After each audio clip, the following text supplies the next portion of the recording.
જય હિન્દ। જોઈએ મિત્રો આજના વિડીયોમાં ફોરેસ્ટ મિત્રો જે એક્ઝામ આવી રહી છે એટલે કે એના મિત્રો કોલ લેટર પણ નીકળવા શરૂ થઈ ગયા છે। તો મિત્રો આપણે જે મોડેલ પેપર મૂકીએ છીએ એ મોડેલ પેપર તમારી સમક્ષ આજે મોડેલ પેપર નંબર 4 છે, તો વિડીયો પૂરેપૂરું જોજો।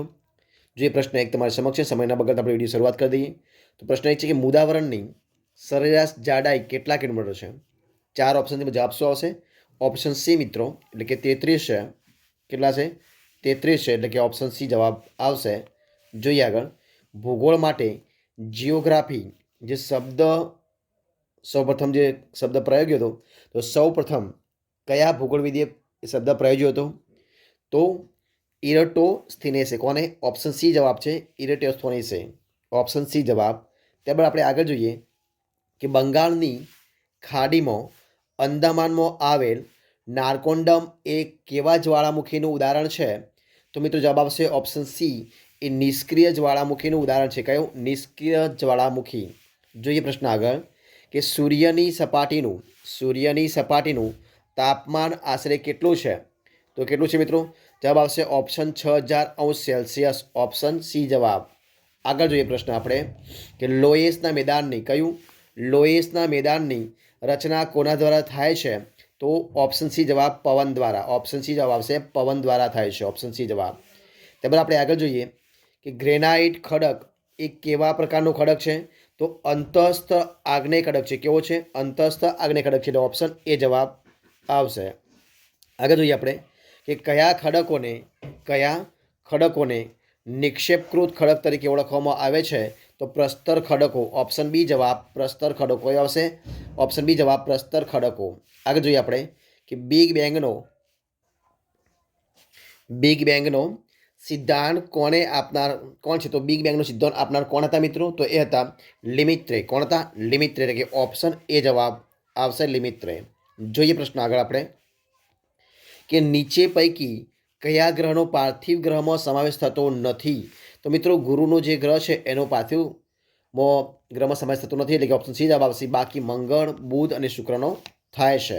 જોઈએ આગળ, કઈ નદીનું મેદાન સમુદ્ર સપાટી કરતો પણ નીચું છે? તો પશ્ચિમ એશિયામાં જોર્ડન જે નદી છે એ નદીનું જે મેદાન છે, મેદાન સમુદ્રની સપાટી કરતો પણ નીચું છે, એટલે જવાબ આવશે ઓપ્શન બી। ત્યારબાદ આપણે આગળ જોઈએ પ્રશ્ન ખંડ પ્રવહન કયો? ખંડ પ્રવહન સિદ્ધાંત રજૂ કરનાર જર્મન વિજ્ઞાનીનું નામ શું હતું? તો આલ્ફ્રેડ વેગનર। શું હતું? આલ્ફ્રેડ વેગનર, એટલે જવાબ આવશે ઓપ્શન એ, આલ્ફ્રેડ વેગનર। આગળ જોઈએ કયા ખડકોને પ્રાથમિક ખડકો કહે છે? આગ્નેય ખડકો। કયા? આગ્નેય ખડકો। જવાબ આવશે ઓપ્શન એ, આગ્નેય ખડકો। ત્યારબાદ આપણે આગળ જોઈએ પૃથ્વીના લક્ષણો તથા માનવ વસ્તી અંગેની વિગતે ચર્ચા કયા વેદમાં કરવામાં આવી છે? તો અથર્વવેદમાં। શેમાં? અથર્વવેદમાં। ઓપ્શન જવાબ આવશે એ, અથર્વવેદ। ઓપ્શન એ જવાબ। આગળ જોઈએ આપણે હેલીનો ધૂમકેતુ। શેમાં? હેલીનો ધૂમકેતુ છેલ્લે 1986માં દેખાયો હતો, જે હવે ક્યારે પુનઃ દેખાશે? તો જવાબ આવશે 2062ની અંદર। ઓપ્શન સી જવાબ, 2062માં। જોઈએ પ્રશ્ન આગળ કે પૃથ્વીની સરેરાશ ઘનતા કેટલા ગ્રામ અથવા ઘન સેન્ટીમીટર મપાય છે? તો જવાબ આવશે 5.5ની અંદર। જવાબ આવશે ઓપ્શન સી જવાબ। જોઈએ પ્રશ્ન આગળ કે મુખ્ય ભૂતકતીઓ સંખ્યા કેટલી છે? મુખ્ય ભૂતકતીઓની સંખ્યા કેટલી છે? જવાબ આવશે ઓપ્શન એ, 7। કેટલી છે? 7। ઓપ્શન એ જવાબ। સમુદ્ર પાણીથી રચાતા સરોવરને કયા નામથી ઓળખવામાં આવે છે? તો લગૂન। ઓપ્શન સી જવાબ આવશે, લગૂન। શું આવશે? લગૂન। ઓપ્શન સી જવાબ। આગળ જોઈએ ટીટોન ઉપગ્રહ કયો? ટીટોન ઉપગ્રહ કયા ગ્રહને રોકે છે? જવાબ આવશે નેપચ્યુન। ઓપ્શન ડી જવાબ, નેપચ્યુન। શું આવશે? ઓપ્શન ડી જવાબ, નેપચ્યુન। જોઈએ પ્રશ્ન આગળ કયા સાધનથી ભૂકંપની તીવ્રતા માપી શકાય છે? તો જવાબ આવશે ઓપ્શન એ, સિસ્મોગ્રાફ। શું આવશે? ઓપ્શન એ જવાબ આવશે, સિસ્મોગ્રાફ। ત્યારબાદ આપણે આગળ જોઈએ જો આગળ શું છે પ્રશ્ન છે કે પ્રાણી ભૂગોળ, વનસ્પતિ ભૂગોળ, પારિસ્થિતિક અને પર્યાવરણ ભૂગોળ એ કયા ભૂગોળની શાખાઓ છે? તો જૈવિક ભૂગોળ। ઓપ્શન સી જવાબ આવશે, જૈવિક ભૂગોળ। જોઈએ પ્રશ્ન આગળ સમુદ્ર સપાટીથી 900 મીટરથી વધુ ઊંચાઈ ધરાવતા ભૂમિ સ્વરૂપને શું કહે છે? તો જવાબ આવશે ઓપ્શન સી, પર્વત કહેવાય। શું કે? ઓપ્શન સી જવાબ, પર્વત। જોઈએ પ્રશ્ન આગળ સૂર્યમંડળનો કયો ગ્રહ કદમાં સૌથી નાનો છે? જવાબ આવશે ઓપ્શન એ, બુધ સૌથી નાનો છે, એટલે જવાબ આવશે ઓપ્શન એ, બુધ। આગળ જે પ્રશ્ન ચંદ્રનું ગુરુત્વાકર્ષણ બળ પૃથ્વીના ગુરુત્વાકર્ષણ બળ કરતાં કેટલા ભાગનું છે? તો છઠ્ઠા ભાગનું છે. કેટલું છે? છઠ્ઠા ભાગનું. જવાબ આવશે ઓપ્શન એ, છઠ્ઠા ભાગનું. જોઈએ પ્રશ્ન આગળ કે બેસાલ્ટ ખડક એ કેવા પ્રકારના ખડકનું રચના છે? જવાબ આવશે બાહ્ય આગ્નેય ખડક. કયો આવશે? ઓપ્શન બી જવાબ, બાહ્ય આગ્નેય ખડક. ઓપ્શન બી જવાબ. જોઈએ પ્રશ્ન આગળ કે કયો દેશ જ્વાળામુખીનો ઉપયોગ ભૂતાપીય ઉર્જા મેળવવા કરે છે? તો જવાબ આવશે ઓપ્શન બી જાપાન. કયો કરે છે? જાપાન. જવાબ આવશે ઓપ્શન બી જાપાન.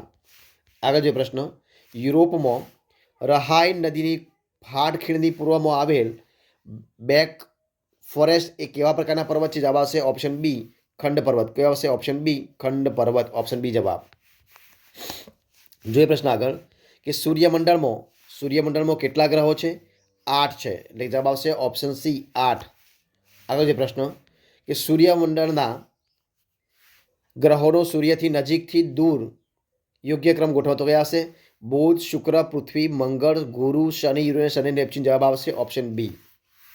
ત્યારબાદ જોઈએ આગળ પ્રશ્ન આપણે કે રાજસ્થાનમાં યાત્રાધામ સુંધા માતાની પાસે આવેલો પર્વત કયા પ્રકારનો પર્વત છે મિત્રો? તો એ ગુમ્મટાકાર પર્વત છે. કયો છે? ગુમ્મટાકાર પર્વત. જવાબ આવશે ઓપ્શન સી ગુમ્મટાકાર પર્વત. આગળ જે પ્રશ્ન આપણે જો કયો પ્રશ્ન આગળ પ્રશ્ન છે કે જમીનના કયા સ્તરમાં જીવસૃષ્ટિ સૌથી વધુ ક્રિયાશીલ હોય છે અને જૈવિક દ્રવ્યો વધુ હોવાથી ફળદ્રુપતા વધુ હોય છે? જવાબ આવશે ઓપ્શન એ.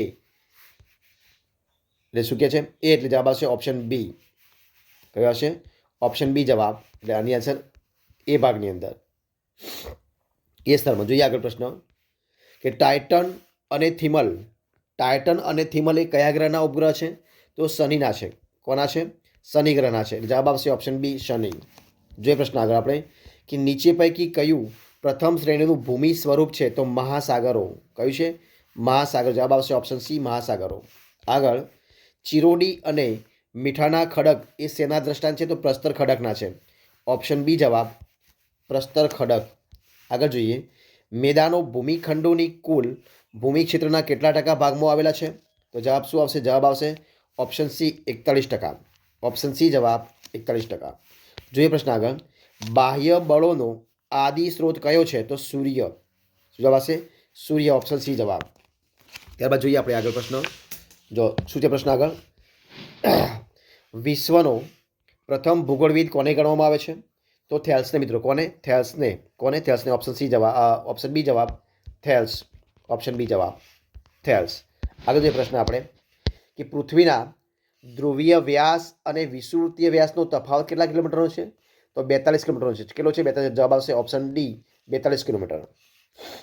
જોઈએ આગળ પ્રશ્ન સૌંદર્યની દેવી એટલે કયો ગ્રહ? તો આવશે જવાબ ઓપ્શન ડી શુક્ર. ત્યારબાદ જોઈએ આપણે આરસપહાણ અને ક્વાર્ટઝાઇટ. કયો? આરસપહાણ અને ક્વાર્ટઝાઇટ એ કેવા પ્રકારના ખડકો છે? તો મિત્રો એ છે રૂપાંતરિત ખડકો. કેવા છે? રૂપાંતરિત ખડકો. જવાબ આવશે ઓપ્શન ડી રૂપાંતરિત ખડકો. આગળ જે પ્રશ્ન કયા ગ્રહને જલીય ગ્રહ પણ કહે છે? તો જવાબ આવશે ઓપ્શન એ પૃથ્વીને. ઓપ્શન એ જવાબ પૃથ્વી. ત્યારબાદ પૃથ્વીનું ભૂગર્ભ કયા નામે ઓળખાય છે? તો નિફે નામે. કયા? નિફે. જવાબ આવશે ઓપ્શન સી નિફે. આગળ પ્રશ્ન સૌથી ઝડપી ધરીભ્રમણ ધરાવતો ગ્રહ કયો છે? તો મિત્રો એ છે ગુરુ. કયો છે? ગુરુ છે. જવાબ આવશે ઓપ્શન ડી ગુરુ. જોઈએ પ્રશ્ન આગળ કે કેટલાક વિદ્વાનો કયા ભૂમિ સ્વરૂપને ટેબલ લેન્ડ તરીકે ઓળખવામાં આવે છે? તો ઉચ્ચ પ્રદેશો. કયા આવશે? ઉચ્ચ પ્રદેશો. જવાબ આવશે ઓપ્શન બી ઉચ્ચ પ્રદેશો. આગળ જોઈએ સિસ્મોલોજી. કયો? સિસ્મોલોજી એટલે કોના અભ્યાસ કરતું વિજ્ઞાન? તો આવશે ભૂકંપ. ઓપ્શન એ જવાબ ભૂકંપ. ઓપ્શન એ જવાબ. ત્યારબાદ આગળ જોઈએ કે સૂર્યમંડળનો કયો ગ્રહ સૌથી તેજસ્વી છે? તો જવાબ આવશે ઓપ્શન સી શુક્ર સૌથી તેજસ્વી છે. ત્યારબાદ આગળ જોઈએ જમીન નિર્માણ પ્રક્રિયા અનુસાર જમીનના મુખ્ય કયા બે વિભાગો પાડી શકાય છે? તો સ્વશાસ્ત્રીય. કયું? સ્વશાસ્ત્રીય જમીન અને સ્થળાંતરિત જમીન. જવાબ આવશે ઓપ્શન સી. ત્યારબાદ જોઈએ આપણે આગળ નીચે પૈકી કયું સરોવર કે તળાવ જ્વાળામુખી સરોવર છે? તો એ અને બી બંને મતલબ એટલે કે ઓપ્શન ડી જવાબ આવશે મતલબ કે મહારાષ્ટ્રનું લોનાર સરોવર અને પાવાગઢનું દૂધિયું તળાવ. બરાબર છે. ત્યારબાદ આગળ જોઈએ આપણે કે નીચેનામાંથી કયો પર્વત ઘેડ પર્વત છે? તો હિમાલય. કયો છે? હિમાલય. જવાબ આવશે ઓપ્શન બી હિમાલય. ત્યારબાદ આગળ જોઈએ આપણે જમીનના કયા સ્તરને ઉપસ્તર કહેવાય છે? તો ઓપ્શન જવાબ આવશે બી, જવાબ આવશે ઓપ્શન સી, બી સ્તરને. જોઈએ આગળ પ્રશ્ન કે સૂર્યની સપાટી પર દેખાતા કાળા ધાબાને શું કહેવાય? તો સૂર્ય કલંકો. શું કહેવાય? સૂર્ય કલંકો. જવાબ આવશે ઓપ્શન સી, સૂર્ય કલંકો. જોઈએ પ્રશ્ન આગળ કે કયા મેદાનોને પેનીપ્લેન કહે છે? તો ઘસારાના મેદાનો. કયા? ઘસારાના મેદાનો. જવાબ આવશે ઓપ્શન બી, ઘસારાના મેદાનો. આગળ જોઈએ પૃથ્વી સપાટી પર થતા ભૂકંપોમાં મોટાભાગના ભૂકંપો શેના કારણે થાય છે? તો જ્વાળામુખી પ્રસ્ફોટન. કયો આવશે? જ્વાળામુખી પ્રસ્ફોટન. જવાબ આવશે ઓપ્શન એ, જ્વાળામુખી પ્રસ્ફોટન. જોઈએ પ્રશ્ન આગળ કે પૃથ્વીની ઘન સપાટીથી ભૂકેન્દ્ર તરફ જતા સામાન્ય રીતે દર કેટલા મીટરની ઊંડાઈએ 1 સેલ્સિયસ તાપમાન વધે છે? તો 32 મીટરની ઊંડાઈએ. જવાબ આવશે ઓપ્શન ડી.